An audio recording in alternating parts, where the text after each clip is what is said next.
Buenas noches, estimado profesor Jair Yacila y queridos compañeros. Para quienes no me conocen, mi nombre es Cristian Fran Castillo Cartagena y juntos con mis compañeros hemos realizado este trabajo. Primero, permítame presentarlo a cada uno de ellos. Tenemos a Gavidia Villanueva Erland, Mendoza Cuya José Luis Muñoz Mendieta Ronald y Orozco Gómez. El título de nuestro trabajo es Análisis dinámico en un sistema mecánico. Siguiente. Bueno, antes de sumergirnos en el trabajo, voy a dar una breve introducción de este. La ingeniería y la tecnología desempeñan un papel crucial en la resolución de problemas y en la mejora de la calidad de vida, mediante el desarrollo de mecanismos que subyacen en dispositivos cotidianos. Desde la antigua Grecia hasta la Roma, hasta el siglo XIX, la evolución de los mecanismos ha sido impulsada por la curiosidad humana y la necesidad de resolver problemas técnicos. Este informe se centra en comprender el comportamiento dinámico de los mecanismos para desarrollar instrumentos que mejoren la calidad de vida. Siguiente. Bueno, tenemos objetivos generales como específicos. Nuestro objetivo general tiene un propósito fundamental en la investigación, en lo que radica en llevar a cabo un análisis minucioso de un mecanismo en específico, con el fin de profundizar en todos los aspectos que lo componen y comprender esto a detalle. En objetivos específicos tenemos que realizar cálculos exhaustivos con el propósito de determinar las velocidades y aceleraciones tanto de cada barra como del centro de masa de las barras en el mecanismo que estamos investigando. También tenemos que elaborar y simular el mecanismo en el software Autodesk Inventor, evidenciando que el mecanismo funcione correctamente con los parámetros usados. Nuestra exposición daré sobre el marco teórico. Yo soy Erlan Gavidia, les explicaré sobre el marco teórico. Primero tenemos la dinámica. La dinámica utiliza los principios de Newton para entender el movimiento de los objetos. Estos explican cómo la fuerza afecta los principios de movimiento de una partícula. También se centra en analizar y explicar las razones por las cuales los objetos se mueven y cómo las fuerzas actúan sobre ellas. Newton establece 3 principios fundamentales que son para comprender el movimiento. Estos principios son, el primero tenemos el principio de inercia, el segundo es el principio de masa, tercero el principio de causa y efecto. Siguiente. Bien, la cinemática del cuerpo rígido se centra en el análisis del movimiento en función del tiempo, sin tener en cuenta las fuerzas que la originan. Un cuerpo rígido está formado por puntos y puede experimentar tanto rotación como trayectorias individuales, con diferentes velocidades y aceleraciones. Para cada punto, la cinemática también permite determinar velocidades y aceleraciones del cuerpo rígido, así como las velocidades y aceleraciones angulares del propio cuerpo. Siguiente. Movimiento de rotación pura. Un movimiento de rotación pura se refiere a un tipo de movimiento en el cual un objeto o sistema gira alrededor de un eje fijo, sin tener una traslación asociada. En otras palabras, todas las partículas del objeto o sistema describen trayectorias circulares alrededor del eje de rotación, pero el centro de masa no se desplaza. Siguiente. Por ejemplo, un ejemplo común de movimiento de rotación pura es el movimiento de la Tierra alrededor de su propio eje. La Tierra gira sobre un eje imaginario que pasa por los polos norte y sur, y este movimiento de rotación pura define la duración de un día. Siguiente. Movimiento rotoplasmatorio. El movimiento rotoplasmatorio es un tipo de movimiento en el cual un objeto o sistema experimenta simultáneamente una rotación alrededor de un eje fijo y una traslación en una dirección determinada. Es una combinación de movimientos de rotación y movimiento de traslación. Por ejemplo, un ejemplo común de movimiento rotoplasmatorio es el movimiento de una rueda que rueda sobre una superficie mientras también gira alrededor de un eje central. Otro ejemplo es el movimiento de un vehículo que gira sobre su propio eje mientras se desplaza en línea recta. Siguiente, la ley de Grashow. La ley de Grashow es una ley utilizada en el campo de la ingeniería mecánica y la cinemática de mecanismos para determinar las condiciones de movimiento de un mecanismo de 4 barras. Esta ley establece una relación entre las longitudes de las barras del mecanismo y determina si el mecanismo puede alcanzar ciertos tipos de movimientos. Siguiente. Grashow tiene tres formas de Una forma es de manivela o balancín, otra es de doble manivela y el otro es de doble balancín. Siguiente. Doy pase a mi compañero José para que les siga explicando. En la aplicación de sistemas en la industria tenemos los mecanismos en máquinas de coser, en bombas de pozos y en máquinas elípticas. En el estudio de los mecanismos dinámicos es esencial en diversas disciplinas y áreas de aplicación debido a su papel fundamental en comprender y analizar fenómenos que involucran movimientos y cambios en el tiempo. Para el diseño de máquinas y sistemas mecánicos, en la ingeniería el estudio de los mecanismos dinámicos es crucial. Comprender las fuerzas, velocidades y aceleraciones en un sistema dinámico es esencial para garantizar el funcionamiento eficiente y seguro. En el texto destacamos la información de los mecanismos. Una aplicación de estas en la industria son las bombas de varilla en la extracción de petróleo crudo, esencialmente en pozos terrestres con baja presión en el yacimiento. Estas bombas, también conocidas como cigueñas, unidas a bombeos A y B, son esenciales para elevar mecánicamente el líquido del pozo. Se utilizan en campos petrolíferos y son reconocibles por su presencia dispersa en el terreno. La función de las bombas de varilla es vital para la obtención de petróleo, siendo una fuente de energía crucial a nivel mundial. En el texto resaltaremos la importancia económica estratégica denominado oro negro, ya que en el país con mayor yacimiento petrolífero tiene un mayor ingreso económico y una mayor influencia a nivel internacional.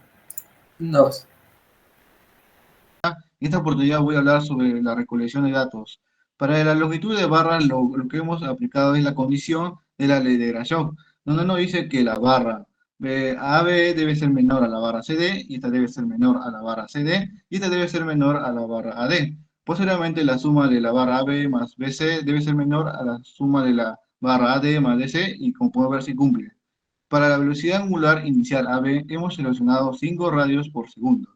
El material que elegimos serán barras de acero. Para la densidad hemos tomado de una bibliografía llamada Arena Mafre, donde establece que la densidad varía entre 600, 750 a 800, 505, lo cual nosotros vamos a usar el promedio de esta, que es igual a 7.860 kilogramos por metro cúbicos. Para dimensiones también hemos usado de esta bibliografía, donde establece que el ancho es igual a 10% de longitud y el espesor a 1% de longitud. Vamos allá a los cálculos, primeramente en la primera posición, para un ángulo de AB a 0 grados, y la segunda posición para un ángulo AB a 45 grados. Siguiente. Para el gráfico hemos usado el programa AutoCAD, donde hemos hallado los ángulos en el punto B, C y D con la ley de coseno. Y también hemos implementado un gráfico de inventos para corroborar. Posteriormente también hallamos las longitudes y los radios de cada barra. Siguiente.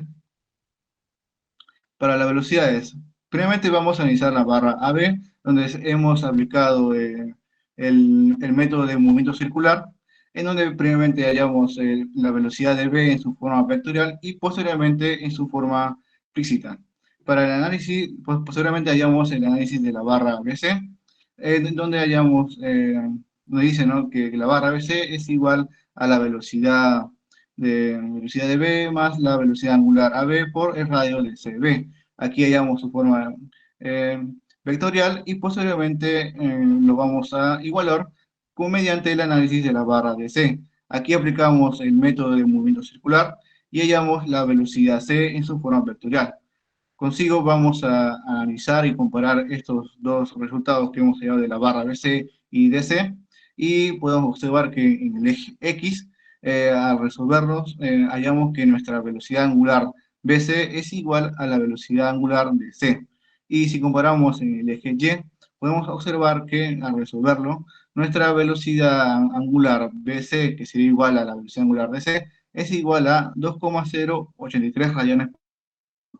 Posteriormente, con la ecuación anterior, podemos hallar la velocidad en C. Hallamos previamente su velocidad de forma vectorial y posteriormente su forma escalar, que es igual a 2,084 metros por segundo. Siguiente. Posteriormente hallamos la velocidad del centro de masa. Hallamos la velocidad la velocidad del centro de masa AB aplicando la ley de momento circular. Ahí hallamos que la velocidad, hallamos su forma vectorial, que sería igual a menos 1,25 j, y su forma escalar, que sería igual a 1,25 metros por segundo. Luego, posteriormente, analizamos la barra BC, donde aplicamos el método de movimiento general. Aquí hallamos la velocidad en centro de masa de la barra BC. Hallamos su forma vectorial y posteriormente su forma escalar, que sería igual a 1,1169 metros por segundo. Finalmente hallamos la barra CD, que sería, aplicamos aquí el método de movimiento general, y aquí podemos obtener su forma vectorial y posteriormente su forma escalar, que sería igual a 1,343 metros por segundo. Gracias. Buenas noches, soy Kevin Orozco y hoy voy a hablar sobre aceleraciones. Bueno, en la barra BC obtuvimos que el A vectorial, la aceleración vectorial de C nos trae dos ecuaciones. Esas dos ecuaciones la comparamos y obtenemos que el alfa de BC es igual a menos 1,169 y el alfa de CD es igual a 16,590.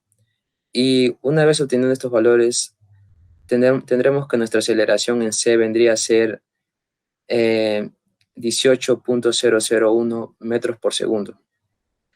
Siguiente, por favor. En las fuerzas en el centro de masa, en la barra AB, tuvimos una longitud de 0,5 metros y su ancho es de 0,05 metros y su espesor de 0,005 metros en el mismo orden de proporcionalidad. La densidad es de 7.860 y obteniendo estos datos, nuestro volumen vendría a ser 1,25 por 10 a la menos 4 metros cúbicos. Y nuestra masa vendría a ser 0,9825 kilogramos de nuestra barra AB. Hacemos un diagrama de causas para hallar su peso y calculamos la aceleración tangencial, que vendría a ser 0 metros por segundo al cuadrado. Y en la aceleración normal obtenemos 1,25 metros por segundo al cuadrado. Tenemos el método de Newton, que es la sumatoria de causas, es igual a menos la masa por la aceleración tangencial. Obtenemos que A sub t vendría a ser a 4,82 newton y en la sumatoria de fuerzas sub n de causas vendría a ser igual a menos la masa por la aceleración normal, que vendría a darnos una ecuación de A sub b menos b sub n igual a 6,1406. La siguiente, por favor. En la siguiente obtenemos nuestra barra BC.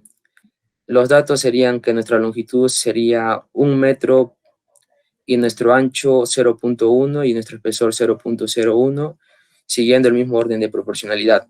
Nuestra densidad, que es 7.860 kilogramos por metros cúbicos, y nuevamente hallamos su volumen y masa, que en el volumen nos sale un valor de 1 por 10 a la menos 3 metros cúbicos, y la masa, que vendría a ser 7,86 kilogramos.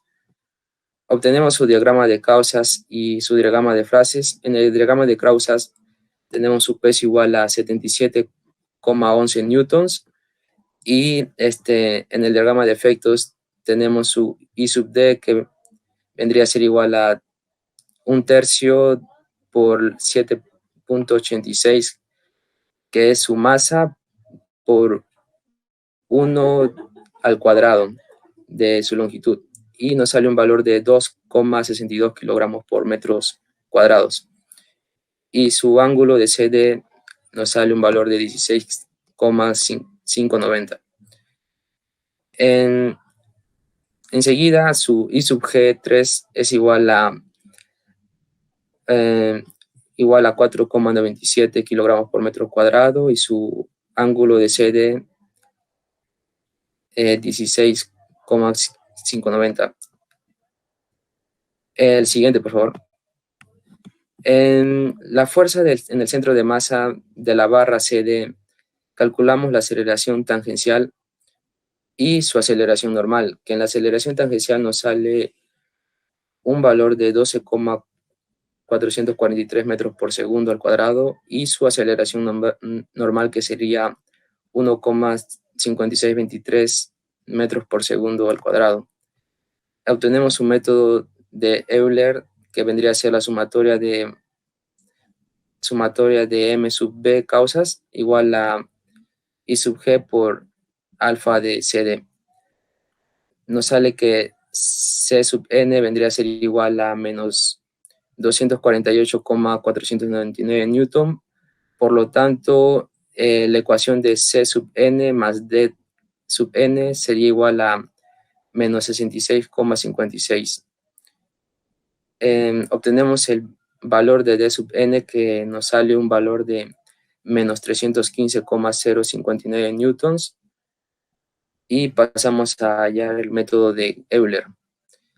En el método de Euler nos sale C sub n un valor de menos 248,499 newton. Por lo tanto, lo reemplazamos en la ecuación de menos C sub n más dn igual a menos 66,56 y obtenemos un valor de menos 315,059 newtons. En el método de Newton de la sumatoria de F sub n causas, que vendría a ser igual a menos la masa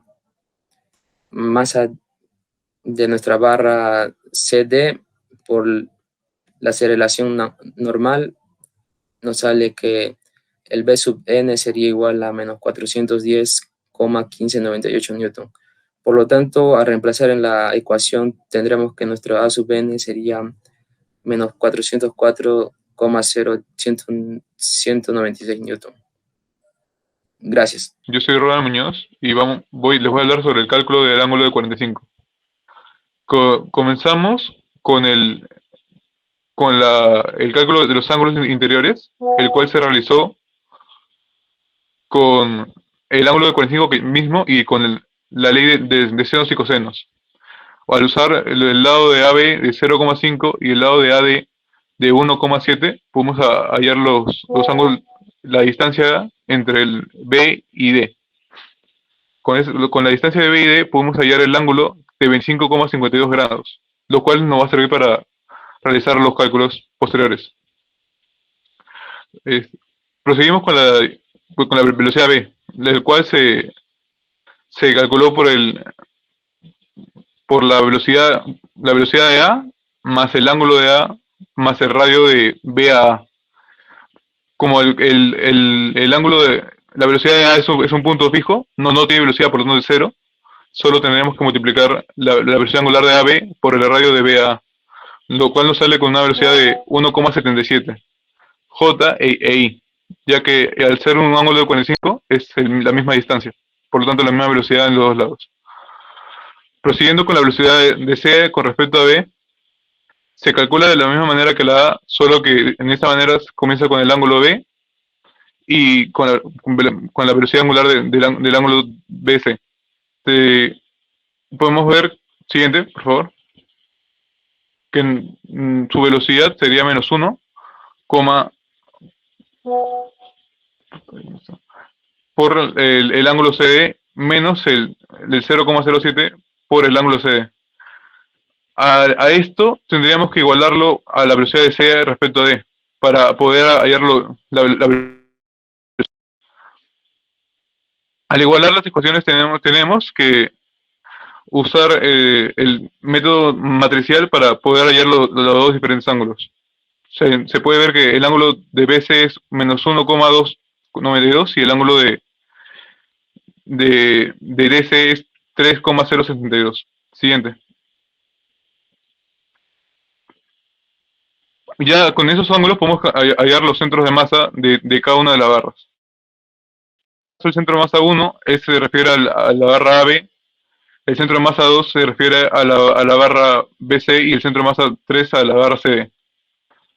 Para esto se calcula de la misma manera que los vectores anteriores, solo que con la diferencia es que el centro de masa está a la mitad de la barra, por lo tanto las distancias son las mitades.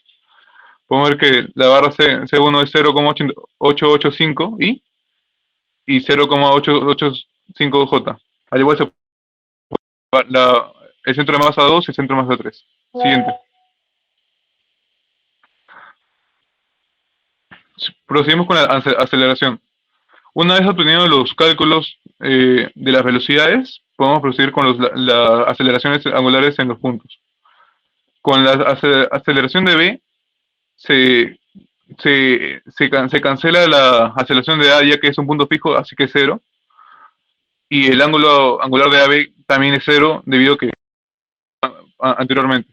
Solo se tiene que calcular la velocidad de AB al cuadrado por el radio de BA, lo cual nos sale con una velocidad de 8,85 en I y en J. Con eso procedemos a hacer la aceleración en C, que se va a calcular en base a 2 puntos, respecto a D y respecto a B. En los dos nos vamos a llegar a dos ecuaciones similares a las de velocidad, de forma que podemos hallar el ángulo de A. Nos da como resultado en CD menos 11,5758 y en BC 8,3190. Sí, siguiente.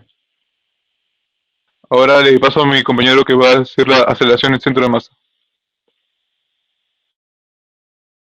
Continuando con la exposición, la aceleración en el centro de masa en la masa 1 de AB vendría a ser la aceleración vectorial del centro de masa 1, que nos da el valor de A sub X del centro de masa 1, que vendría a ser igual a menos 4,425 metros por segundo al cuadrado. Y nuestro A sub Y del centro de masa 1 vendría a ser igual a menos 4,425 metros por segundo al cuadrado.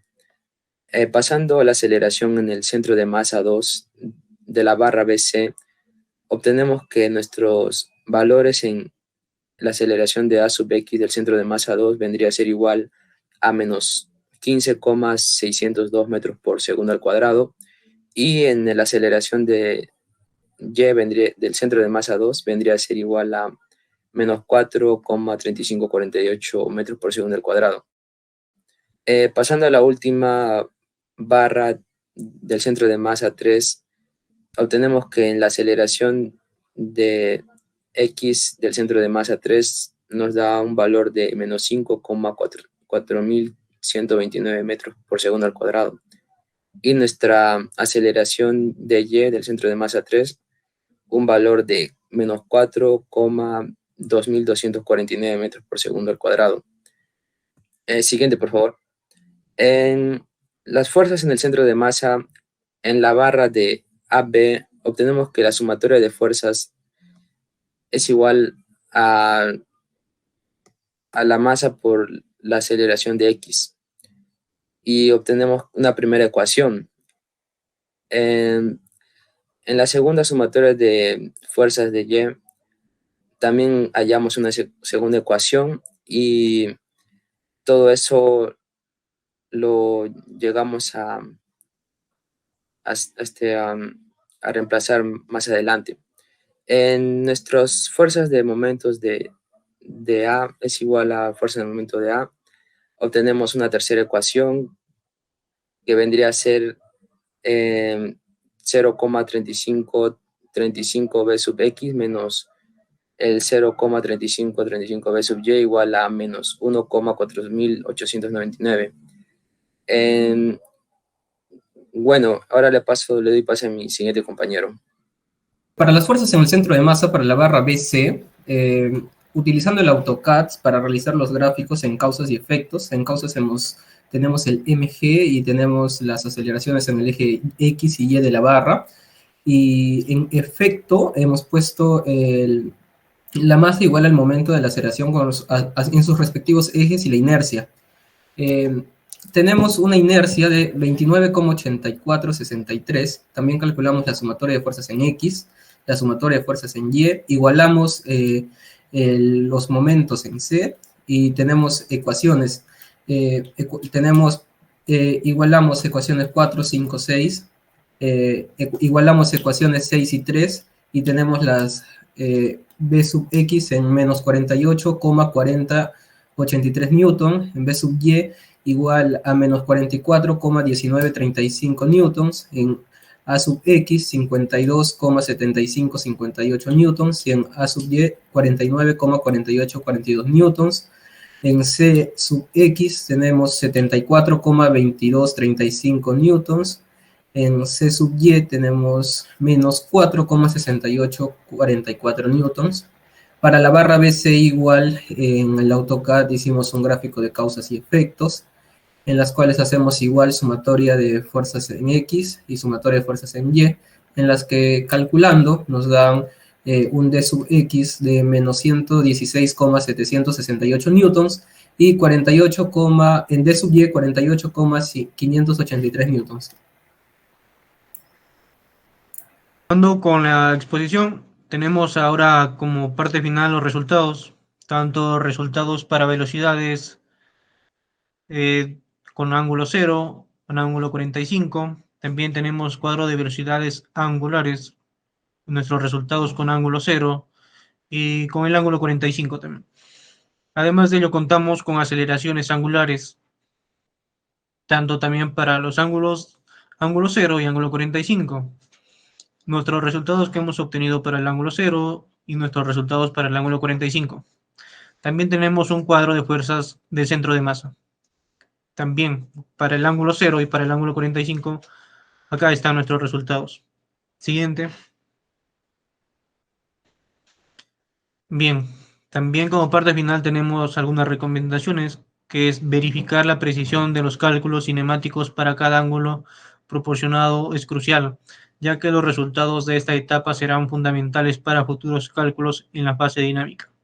Recomendamos usar el programa AutoCAD, ya que nos facilita de la mejor manera para plasmar nuestras ideas y así tener un bosquejo con sus respectivas cuotas. Se sugiere emplear cálculos mediante un software, ya que esto mejora la eficiencia y el rendimiento en un tiempo reducido a lo largo del plazo, especialmente en proyectos más extensos. Esta práctica facilitará la incorporación de aspectos y detalles cruciales en el producto final. Se deben acatar las normativas económicas y técnicas relacionadas con el uso de los equipos. Siguiente. Como parte final, las conclusiones. Bueno, las maquinarias dependen esencialmente de los mecanismos, las cuales desempeñan diversas funciones de acuerdo con su categoría específica. La velocidad y aceleración del centro de masa están estrechamente vinculados a la velocidad angular y aceleración de la barra, y dependen de su proximidad al origen. Aplicando los conocimientos adquiridos a lo largo del curso de dinámica, se calcularon las velocidades del centro de masa para las barras AB, BC y CD del mecanismo mediante un análisis cinemático. Las fuerzas internas de cada barra se calcularán mediante un análisis dinámico empleando los conocimientos adquiridos en el curso. Siguiente. Como parte final, queremos agradecer a todos, al profesor por habernos escuchado y por habernos brindado sus conocimientos en el curso para nosotros también poderlo practicar en el día a día. Muchas gracias, profesor. Gracias, compañeros.